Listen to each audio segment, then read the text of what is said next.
Persatuan Angkutan Pariwisata Bali atau PAWIBA pada bulan Juni 2021 sempat menyampaikan aspirasi ke DPRD Bali terkait masalah yang dihadapi. Aspirasi itu menghasilkan rekomendasi dari Komisi 2. Namun sampai saat ini rekomendasi tersebut tidak ada dampaknya.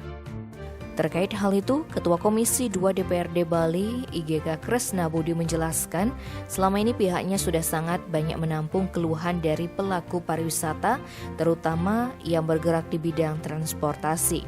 Ia mengatakan sejak pandemi COVID-19, nasib transportasi di dunia pariwisata benar-benar tragis. Pihaknya mengaku sudah menyampaikan keluhan tersebut ke Gubernur dan meminta Pemprov Bali memberikan perlindungan kepada pelaku pariwisata, diantaranya memberikan kelonggaran dalam hal pemenuhan kewajiban kepada finance.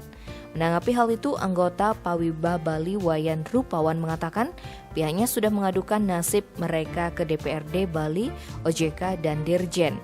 Namun sampai saat ini belum ada hasil, termasuk rekomendasi DPRD Bali tidak digubris oleh Gubernur.